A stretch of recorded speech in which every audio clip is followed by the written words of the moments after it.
Welcome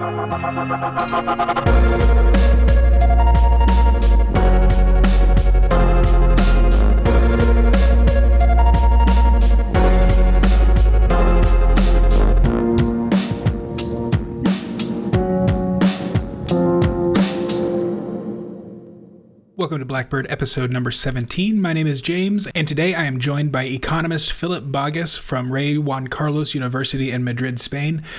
Philipp recently co-authored a paper called COVID-19 and the Political Economy of Mass Hysteria. Now, mass hysteria is a particular interest of mine, and in fact, prior to starting this podcast, I thought about starting a podcast kind of chronicling the history of mass hysteria. I am not much of a historian, and so that podcast went into the circular filing cabinet. But I am very pleased to have Philipp on to talk about the current mass hysteria and specifically how the media and the state can help foment and perpetuate mass hysteria. And so with that, here is my interview with Philipp Bagus. All right. Philipp, welcome to the show. Thanks for joining me. Thank you very much, James, for having me. Yeah, sure. So I heard about you from Tom Woods on his show, talking about mass hysterias, which is something that has always interested me. But since this is the first time you've joined me on this show, could you go ahead and just kind of introduce yourself to the folks? Sure. I'm professor for economics. I'm based in Madrid, teaching at Universidad Rey Juan Carlos. And my main topics, research topics that I'm most interested in actually are monetary theory, capital theory, Austrian business cycle theory. But now I wrote also on the topic of psychology and economics in an interdisciplinary approach, because and I'm also interested in ethics.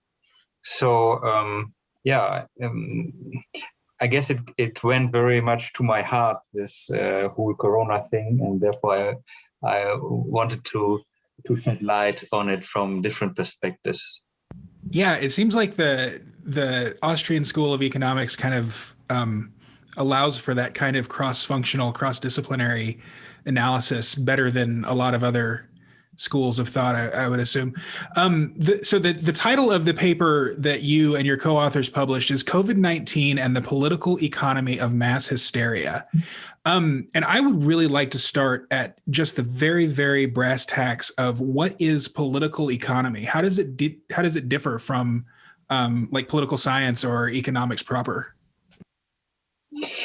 Yeah, it makes an analysis of economic policies, and it sets out to analyze the incentives that the different actors have in different settings, and in this case we compare the political incentives from an economic point of view, therefore political economy, and we compare an idealized minimal state and an idealized typical modern centralized welfare state. And then we look, as I said, on the incentives that the actors have from an economic perspective, therefore. And so what constitutes a mass hysteria from your point of view? Yeah, that is a very interesting phenomenon that I also, it was quite new for me, but it's very well researched. It is a situation where a large group of people overestimate a threat, an existing or non-existing threat. Yeah, they react to this threat, and it's also important to understand this hysteria is contagious. Yeah, fear is contagious. If we see other people having fear, suffering fear, we may also suffer it. And with this mass hysteria thing, it's even that people can suffer symptoms. Yeah, even though there's a non-existing and this is existing threat, it's just psychological. So there are, for example, there are cases of of a Portuguese TV show, which was very interesting, where in the TV show, some of the actors have a very strange virus. They get a very strange virus. And after watching the show, many of the viewers got the same symptoms. They actually got physical symptoms. And several schools had to be closed in Portugal due to this mass hysteria. And later on, it was found out that a virus did not exist. Yeah, so it was just psychological. And there we have, the literature is huge. This mass hysteria, they are in localized settings, like in schools or in factories, and or they are non-existing threats, or there's a threat that is overestimated, and then we get, of course, totally irrational behavior based on this non-existing or overestimated threat. And that the existence of symptoms from the non-existent threat is called the nocebo effect, right? Yeah, that's also a very important concept that you mentioned, James. And the nocebo effect is the opposite of a placebo effect. And the placebo effect is we think we will get better, and therefore we get better. We just take a pill and we think we get better. And the nocebo effect is the opposite. We think that we will get ill, and therefore we get ill. Yeah, and there's this one case that I also mentioned in the paper is of a guy who actually wants to commit suicide. Yeah, he's taking part in a drug experiment. Yeah, in a trial of a new drug. And he thinks if he takes 29 pills of this drug to commit suicide, and then he gets symptoms like of very high blood pressure and so on, and he gets with the emergency into the hospital, and they can stabilize him somehow, but he's in a critical condition, and then the doctor that is supervising the trial comes and tells the guy that he was actually in the control group taking placebos. So he was actually trying to commit suicide, taking 29 placebo. And he got the symptoms. And when he was told that it was just a placebo he was taking, he actually got better immediately. Oh, wow. So you see, it's psychological. But what I also wanted to point out that it may actually existing illnesses worse. So the nocebo effect may make existing illnesses worse. And there's also the case that I mentioned of a doctor with the Spanish flu who says the people who actually were strong, they only died due to this virus. They only died because they thought it was so horrible. So these nocebo effects, they can add up to and make something much worse than it actually is. So this might be kind of an elementary question, but the case in Portugal, for instance, I would assume that watching a television show doesn't have a magical effect on someone. Let's just say that this is a popular television show. Then do the kids go to school the next day and say, I'm not feeling well, or how weird, I watched that show last night. Now I'm feeling like I have that illness that they had, and then that spreads? Or do individuals somehow transmit that information psychically? Do you know? Well, I suppose in this case that some people watched the show, then thought that they would also get it, and then they got it because they thought there's a nocebo effect, and then maybe other people who did not see the show but who observed the others having these symptoms also got infected. This is what actually happens in a mass hysteria. Yeah, it's really amazing. It's almost unbelievable, but there are hundreds of cases of this phenomenon. And it's widely studied. It's psychological. We never can underestimate the psychological effects and how contagious our feelings are. Well, I know with COVID, everybody I know thought that they had at one point or another. Even I, I've got sinus problems, and so there were definitely times where I had a slight fever, and so I just was convinced that I was coming down with it. How? So in your paper, the kind of gist of the paper is that the state and propaganda, for want of a better term, can cause mass hysteria to be exacerbated. Can you talk a little bit about that? Yeah, sure. We analyze basically what is the role of the state in generating and making a mass hysteria worse. And there are several points that have to be mentioned. One is that while there is a negativity bias in the human mind, that is, we look at negative news due to evolution, because our ancestors, they had to look at negative news, otherwise they would die and get out of the gene pool. So we look at negative news, and and then there's a contagion effect. And if we get negative news all day long, then fear and anxiety is spread. And so this can happen also in a free society if there's no state. If we get negative news all days, then there's anxiety, and a mass hysteria can develop. But there are also natural effects that work against the development of a mass hysteria or can limit its size. For example, things that reduce stress and anxiety. Because in all the studies of mass hysterias, one important thing that was found out is that stress and anxiety are factors that are very positive and exacerbating the mass hysteria.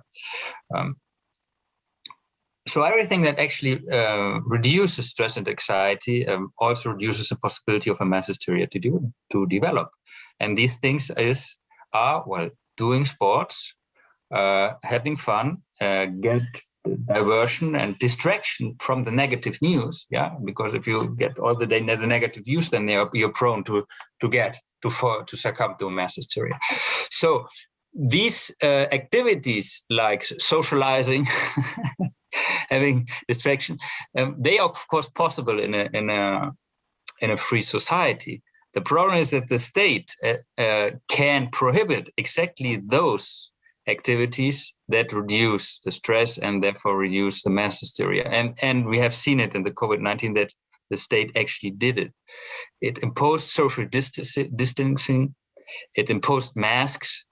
Masks is another factor that introduces much stress, because if you cannot see the full face of others, if they are smiling or not, this produces, if you notice it or not, it produces stress on you. And they prohibited sport in Spain. They prohibited even going out. They prohibited all distractions that you normally have. So this contributed, of course. And then another factor that is important is that even if in a free society there's a mass hysteria and people fall to it and do irrational things, there are still limits to the harm they can do. And these limits are private property rights. Private property rights thereby protect the population from harm. The problem is when private property rights are not protected, like in the modern central state, welfare state, then the destruction that can be done by people who have fallen prey to mass hysteria is biblical. It's immense. It's the destruction, and I think we are witnessing this. Imagine that a government officials fall prey to mass hysteria and then act upon this, and they will. They can destroy society. Because there are no limits of private property to prevent this. So the state, because it violates private property rights, can create tremendous destruction in form of psychological effects or health effects or economical effects. Yeah. And but there's several other factors that we also analyze. One is the possibility to make experimentations. Yeah, when there's this group thinking that everyone is doing the same, then the behavior is adopted by everyone, and everyone falls prey to this hysteria. It gets anxiety and stress. Yeah. When we have experimentation, if experimentation is allowed and we can look at others that try different things, then we may not fall prey to we may not succumb to the mass hysteria. I give you an example. If everyone takes on masks and everyone shuts down his businesses because the state mandates it, then we have no alternative. We only see this. Everyone does the same. And we think, well, this must be correct because everyone is doing the same. Well, in a decentralized way, in a free society, for example, well, some business owners, they may close their business. Some may make masks mandatory. Others take temperatures. Others say, well, we will only have so many people in my store. And some may just say, well, like always, just come in. And then we can observe. We can observe the results. Yeah? And when we see that the results are not disastrous, of those people who remain sober, and don't freak out totally, then we might say, well, I don't freak out either. Yeah, I remain sane, so to speak. Yeah, I don't succumb to the mass hysteria. So the possibility in a decentralized market system of trying different ways to approach a threat or a potential threat allows to see results, and seeing these results then allows to compare and see alternatives and not fall to the mass hysteria. Yeah, while when one size fits all is imposed to everyone, there's a lockdown for everyone, then we cannot compare. We cannot make this comparison. Yeah. The other point that we might make is that the politicized mass media, today we have very politicized media for several reasons. We have state TV channels, we have licenses for channels, radio channels, we have indirect censorship. We have also the fact that most journalists went through public universities. Yeah, so we have a very much politicized media. Yeah, we experience it every day that is very biased. And if this media repeats negative news 24 hours, 7 days a week, this produces enormous stress and anxiety, which is the perfect breeding ground for a mass hysteria. Yeah. And then we can add to this the possibility that negative news comes from an authoritative source. Yeah. In a free society, there are several authorities that actually became authorities because they did something positive for society. Yeah. They have a fame, but they are different ones. While today we have like the state. The state is responsible for public health, and it names a guy, like say Anthony Fauci, and he is seen like a quasi-god who knows better than everyone else because he speaks in the name of the state, who is also sacred. So if studies show that if negative news come from an authoritative source, like the state or the chief virologist, whatever, then it has a much more harmful effect. Hey, James here. We had a bit of a internet glitch here and Philipp's audio cut out. I don't think that you'll miss too much, but there is about 10 seconds of audio missing here. So I'll just jump right back into the interview here. because they have good relations to politics. So this would be different. This is different to the situation when we have a decentralized system and not. Yeah, I mean, Fauci, he was speaking out of the Congress of the United States. Yeah, you know, this sacred halls where the temple of democracy, we're told. Yeah, where the 6th of January, it was desacralized, because people, the normal people went into it, so they can only know demigods are in this building normally. So, and when these demigods speak to the public, of course, this is very important, very authoritative. And fear is also used as a political factor, as a political weapon, has been since the beginning of the state. The state uses fear. It's actually one of the grounding pillars of the state. The state says, I protect you. And the bigger the fear, the more necessary I am. So I protect you, for example, against foreign enemies, foreign invasions. The famous example of the weapons of mass destruction.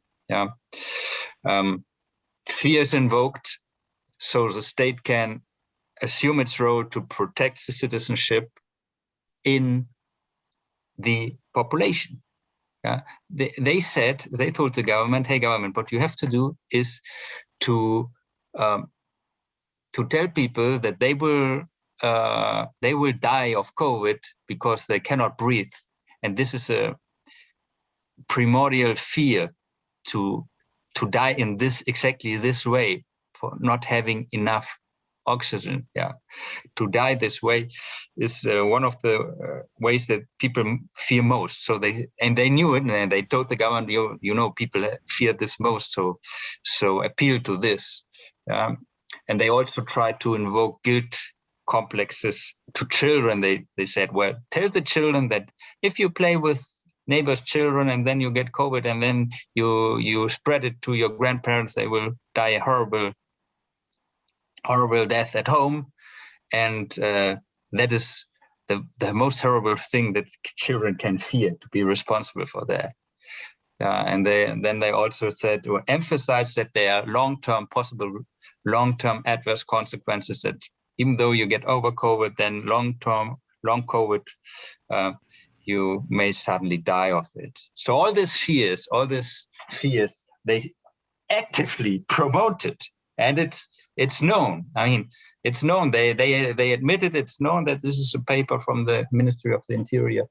So they actually used it. And of course, if you do this, I mean, if you instill fear in this way in the population, a mass hysteria becomes very much more likely. Or if it exists, it can grow to a much bigger dimension, with very adverse consequences. And finally, the last point is that politicians face an asymmetric payoff. If they underestimate a threat, let's say they underestimate the threat and then people die because they underestimated it, they will probably be voted directly out of office. But if they overestimate the threat, then they always can say later, well, if we would not have what we did, if we would not have done the lockdowns, then millions of people would have died, and no one can show them otherwise. Or maybe the lockdowns will have, probably the lockdowns will cause also death in the form of people who got cancer and they don't find the cancer in time, or people who commit suicide or get depressions and drink more alcohol, people, and they get illnesses, and these people will die in years to come. But it's only later, but maybe when the politicians are already out of office and their death will not be connected directly. It's very hard to connect these deaths directly to the decision of the politicians to do the lockdown. So what is the incentive of the politician? Well, of course, it's to overreact, to play it safe, to overreact, because if they are deaths, then it will always come directly to me if they're COVID deaths. And the long-term consequences, well, I do not care so much, and I always can use, of course, the media, my connection to the media, who will then always say, oh, it was necessary and we needed this. And the costs of wrong decisions in politics always can be passed on to third parties. So the politicians, they get their salary during the lockdown, while other people may lose their jobs. They pay the costs. Other people close their businesses, have to close their businesses. They pay the costs. Other people get depressions. Families break up.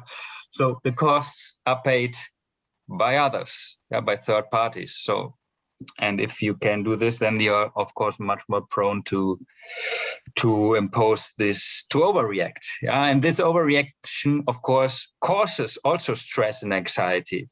Because if people see, well, the government locks down everything, well, this must be a very, very important threat. So I rather stay at home and I'm fearful.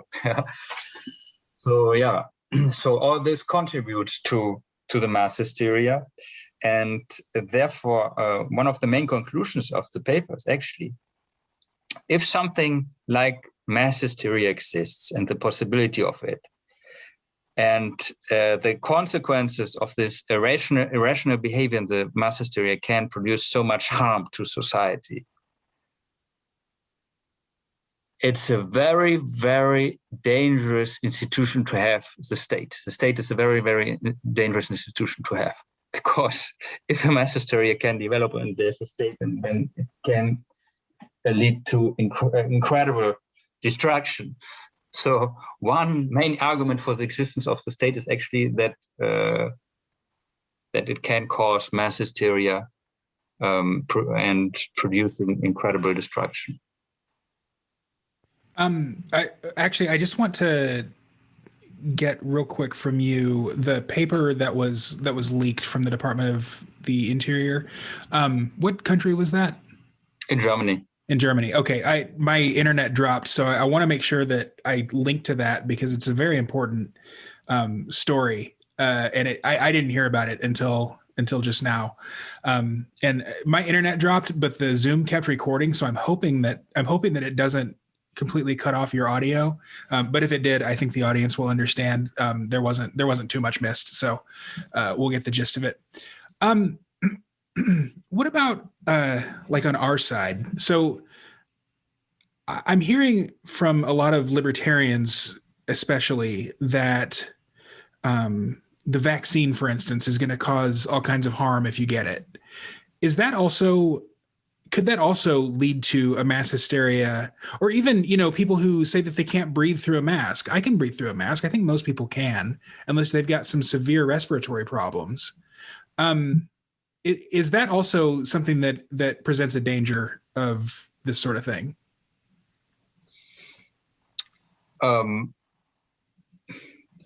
Well, I think that people who say that they can't breathe through masks, I don't think they pose a danger. I don't to others, because probably they will take. I mean, people understand that when they are ill, they take they take distances or stay at home. Right. I mean, if I'm ill, I have a fever, I stay at home. And people, well, the vaccines, well, I will not get the vaccine because out of principle, of course, because I don't want to be vaccinated almost mandatory, and they try to do it implicitly mandatory. So to make all pressures, and then of course, I mean, I'm young. There's basically, well, I'm not young, but I'm 40, so I'm not in a danger of COVID, but there are of course many possible negative consequences of the vaccine that we don't know of. We cannot know. So, but if I don't do it, I don't think I'm a danger for anyone. Yeah, that's the main thing about masks, is that you hit on it. It was they're supposed to prevent asymptomatic spread, which it's questionable whether that's even a thing. And like you said, I mean, if you're sick, stay home. Obviously, that's always been the rule. And now, I mean, that I guess that is something good. We're not going to have probably for the rest of our lives people showing up to work sick during flu season, for instance. So maybe that's one good thing that'll come out of this. I agree. Yeah. Before we close, what do you think is a good thing that we can do as lovers of freedom and people who just want to be self-autonomous that we can do to fight this mass hysteria and hopefully bring society out of it? Yeah, of course. One problem is that you probably have seen is that you cannot talk to people actually who succumb to the mass hysteria. They are not open for any rational arguments. They are not open for data. They are not open for comparisons of different countries. They always then find the argument, the numbers come down because we did the lockdown. Yeah, you tell them, look at the different of the different countries, and there's no difference if you do a lockdown or not. And they say, yeah, but it would have been worse if not. So they don't. So what can be done? I think for one thing,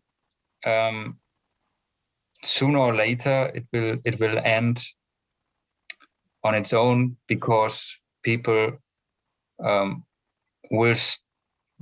you cannot maintain people in such a state of anxiety forever. At some point it breaks down. Yeah, and there are always borderline cases that are close to falling prey to the mass hysteria, and you can convince them, and they may, let's say, wake up, and they can, of course, compare. Yeah. So one thing, what you can do is try to speak to those people that have also been negatively affected by the lockdowns and the interventionist measures, and try to promote everything that reduces stress and anxiety. Try to behave normal. Try to, that is, not treat other people as if they would have Ebola virus, but like normal people. Yeah, and do sports with them and interact with them, and then. As I said, this giving example to others, this is the experimentation, that others see that other possibilities are available. Yeah, and so for another thing, the number there will probably at some point be some herd immunity also. Helped with vaccines, maybe also. So, and then at some point, I hope it will run out. I suppose that mass hysteria, like a normal flu virus, also they increase and then they decrease again. So it's also natural. And how can we accelerate this? Well, I guess try to spread the truth and try to give the information to others, even though they may, they may, they may think that you're crazy, But you have to try it. Great. Well, other than the paper itself, what can I link people to so that they can keep in touch with you? Well, I'm on Twitter at Philipp Bagus. I'm on Facebook. I've written several articles on Mises.org on Corona, the ethics of Corona, of the lockdowns, for example. Also the idea to do the central planning idea of and war socialism approaches to the virus, to the idea that we are like in a war against something, and therefore not the market should solve the problem, but centrally planned dictators should do it. Yeah. So. Yeah, my page on Mises.org, there you can find articles on it. And I have a website also, philippbagus.com. Yeah, that's it. Okay. Well, thank you very much for staying up late to chat with me today, Philip. And I will have to have you back on once all of this distracting thing stuff passes. But thank you so much for your contribution, because mass hysteria, I think, is definitely what we're experiencing, and it's, if nothing else, extremely interesting to see it analyzed from the point of view of political economy. Thank you very much, James. It was a great pleasure to be on your show. Thank you. Thanks again to Philip for joining me today, and thank you for tuning in to one more episode of Blackbird. I will put all of the links to the articles and papers that we mentioned in this interview in the show notes, which you can find at blackbird.substack.com. I really appreciate your subscriptions. Just throw your email in the little box there, and you will get alerted anytime I release a new episode or a piece of written content. If you would like to support the show financially, there is an opportunity to do that there as well. It's also super helpful if you will leave a review for the show at iTunes and also share it with your friends. And with all that being said, thanks again. I will see you on the next episode of Blackbird, and until then, live free.